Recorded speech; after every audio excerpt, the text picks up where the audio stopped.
So now what we're going to do is we're going to keep working on this. We're going to do something in the loop, we're going to do something before and something after, and we're going to accomplish different things. So the first thing that we're going to accomplish is counting something, right?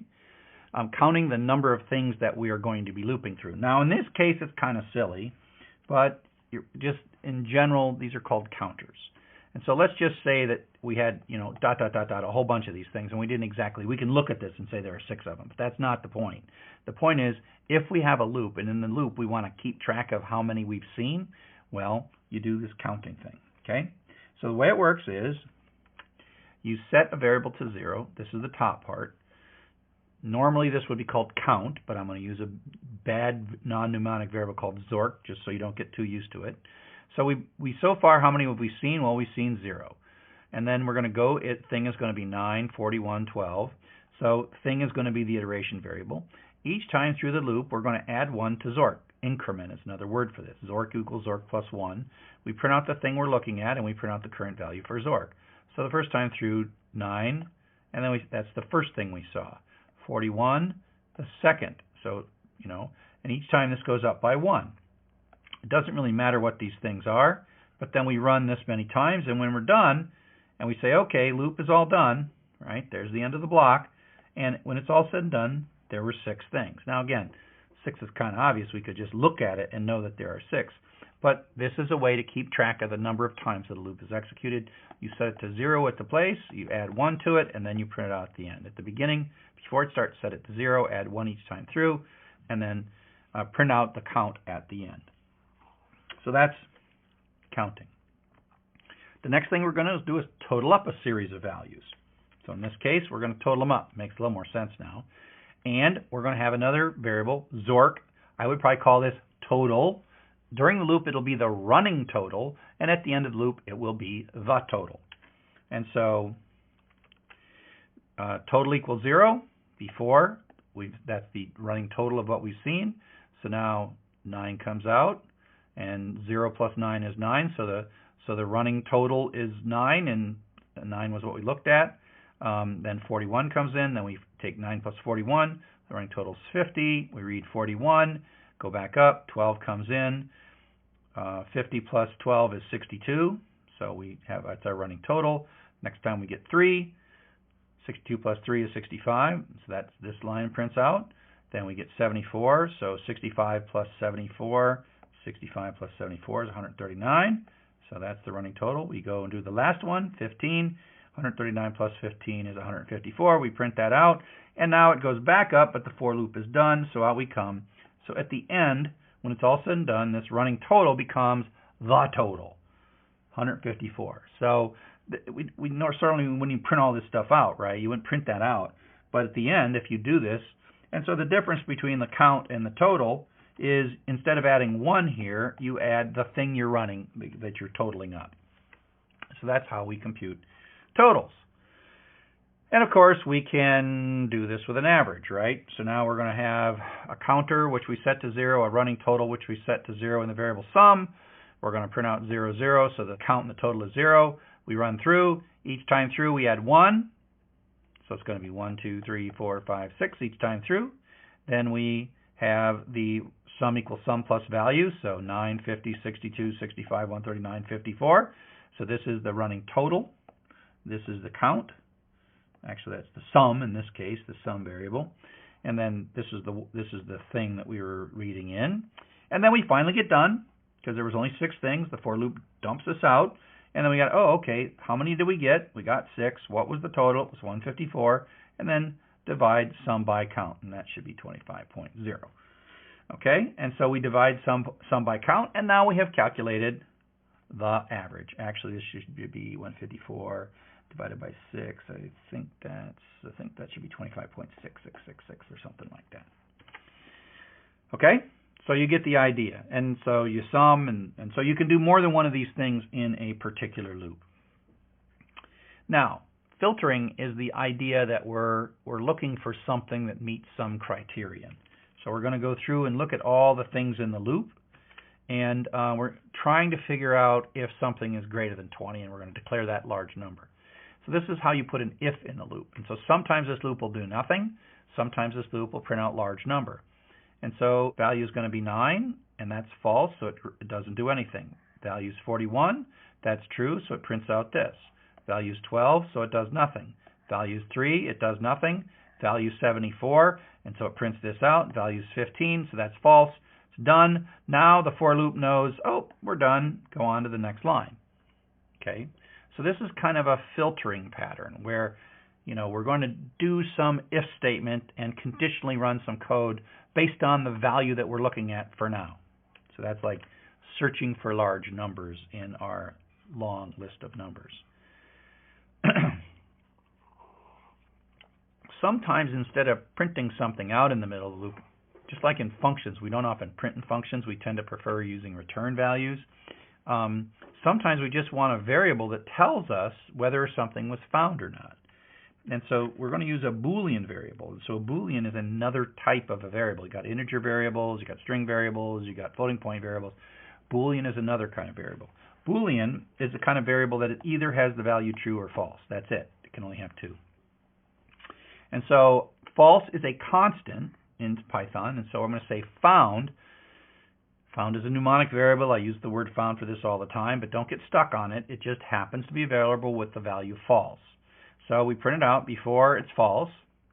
And now we're going to go through each of these values again, and we're looking for 3. And we want to know, did we find 3 or not? So we have 9, and it stays false.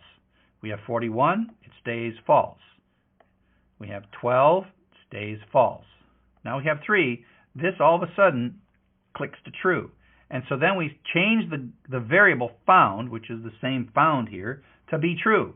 So this time when we come up through 3, we run this code, then we print this, and it's true. Now it's 74, this is false, but we've changed the variable for found, so it doesn't change back to false.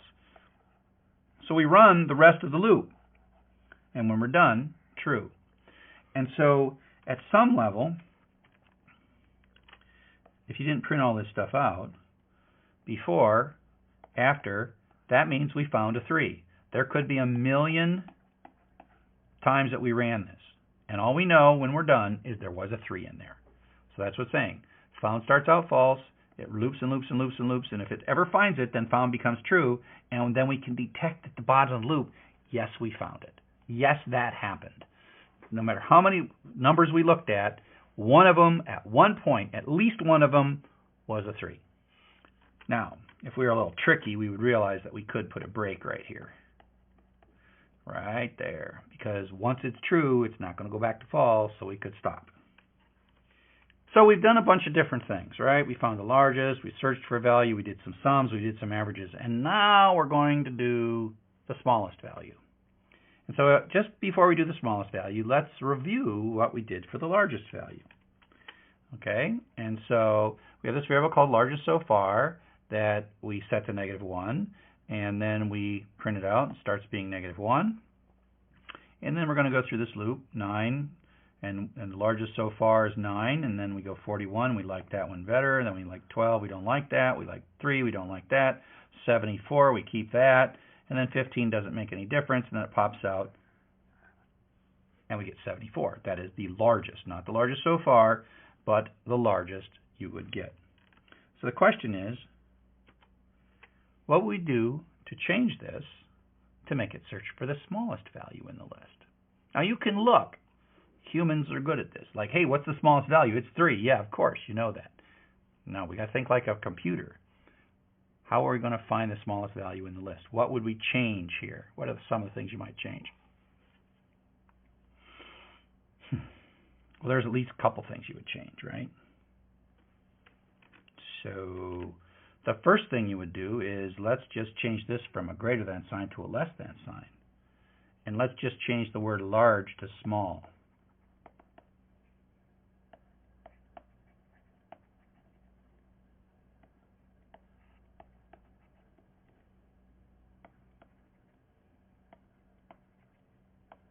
Is that going to fix it? Take a second. If I changed all the word largest to the word smallest, and I changed the greater than to a less than, is that going to fix it? If I did that, what number is going to come out here? Is it going to be 3? that going to come out?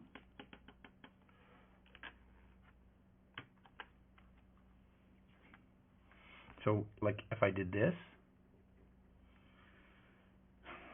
is that going to make it better? Is it going to print 3? Obviously, if I'm staring at you, probably it's not going to. This is a trick question, right? It was a trick question. This is what happens when you run it. So, we start out, smallest so far is -1. We come in with 9. Is 9 less than -1? No, it is not. So we skip. So the smallest we've seen so far is -1. We go back up. Is 41 less than -1? No, it is not. So we skip. So the smallest so far is -1. 12? No. 3 is not smaller than -1. 74 is not smaller than -1. 15 is not smaller than -1. So out we come, and the smallest we've seen so far is -1. No, it is not. So what's the flaw in our logic here? First off, the word smallest so far doesn't mean anything. This could be gorp or zap or x. So just changing the variable to say smallest so far is highly misleading. Okay? So at this point right at the screen to the one place that has the fallacy, the mistake in this code. If you pointed right here, you're correct, right? So baked into that, when we were doing largest so far, was that these were positive numbers. And smallest so far, you know, starting -1, if they're positive numbers, well, smallest so far is already smallest than the smallest possible number. So what number might we put there to make this work better?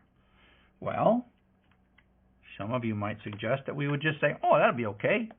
I'll make that be 100, and it's going to work fine, right? And so 9 will tick, 41 will ignore, 12 will not work, 3 will tick, and it'll work. It'll work. That's fine. That would work if you made it 100. But then, what if there was 3-digit numbers in here? How would that work? Well, like, oh, let's make it 1,000. Yeah, that's it. No, let's make it 1,000,000, or like more, right? What's a big enough number? As a matter of fact, largest so far code that we did, if there were negative numbers and they were all negative, this is not going to work so well. Wait, largest so far, yeah. This is just not going to work very well, because what if they're all negative numbers? We just assumed they were positive numbers, and it worked just fine, didn't it? Whoops. Okay. So there's kind of a flaw. We were using this -1. There's a word for it. It's kind of like a flag value. It's not really the smallest number we've seen. It's like an indicator that we haven't seen any numbers. And we can't really pick a number for this. Frankly, either in the largest or the smallest. It's just not going to work. And so what are we going to do? Okay, so this is what we do. We have yet another type of variable. Remember I had Boolean, true and false, integer, floating point. There's a variable called none type. None. And it only has one constant in it. So Booleans have true and false, integers have a whole bunch, and then floats have a whole bunch, and none types have one thing, none. We think of it as the absence of a value, the lack of a value, okay? And so what we're going to do instead is in our smallest variable that we're going to do, we're going to say, you know what, before this loop starts, the smallest number we've seen is nothing. We've seen no numbers whatsoever, and that's going to be our marker to indicate that we've seen no numbers, okay? This is kind of like the found code, where we set found to be false, and then later we set found to be true. But we're going to use smallest equals none. None is a variable, a value that we can distinctly detect different than numbers, okay? So we can say, is the contents of smallest none? If smallest is none. Is like, it's more powerful than double equal sign. It means, is it exactly the same as? And so if we are asking, is smallest none, that's only true if we've got a none in there. If we put 17 in smallest is not none. So this is how it works. You start with smallest equals none, and then in the code we have a little bit more intelligence. If smallest is none, this means that it's the first time. If the smallest is none, smallest is value. So 9 is coming in here. And so if the smallest that we've seen so far is empty, we have seen nothing, then we'll grab the first one as the smallest one. So our 9 becomes the smallest one. And so that's how we print out the smallest so far is 9. We just saw 9. Then we come up. The second time through this loop, this is going to always be false from now on, because smallest is a number, and number is not none. Okay, so we have this flag value that's none just for the first time through the loop. So that's false, so it's going to run here. Elif value is less than the smallest, which is 41. Is 41 less than 9 in this case? And the answer is no, it is not. So it stays 9. Then 12. 3 works, so 3 causes this code to run, so we grab it. So 3 is it. Then we go through 74 and 15. It runs 2 more times. And then when we're all done, we get 3. This is a flag value that we're checking. And through the loop, it'll only be smallest will only be none the first time through the loop. But after that, we'll just ignore this little part. This is another way to think about this is priming us. This is getting started. Okay, and this technique is a good way to do the largest and the smallest, to use this none, and then have a little bit of code that triggers the first time through the loop to get your sort of loop carried variable set up. Okay, so the is and is not operator, they're both operators. They're like is and is not are like less than or equal to or not equal to. They don't hurt their operands, and they return you a true or a false. Okay, so is none and is not is also a logical operator. And there are other times we use it. You shouldn't use is when you should be using double equals. Usually you're using them for true, false, or none. So that we don't overuse is, because is a really, really strong equality. So it's a stronger equality than double equals to. So the double equals is mathematically equal to with potential conversion. But is a stronger thing. And is not is the opposite of is. Okay, so in this chapter we've talked about some definite loops, some indefinite loops, break to get out of loops, continue to pop back up. Continue works in for loops as well as while loops. Iteration variables, how with while loops you construct them yourself, and in for loops for constructs them for you, and things like largest, smallest, counting, average, etc., etc., etc. So you looked at some loop idioms where you do something at the beginning, do something in the middle, and then you get the payoff at the end.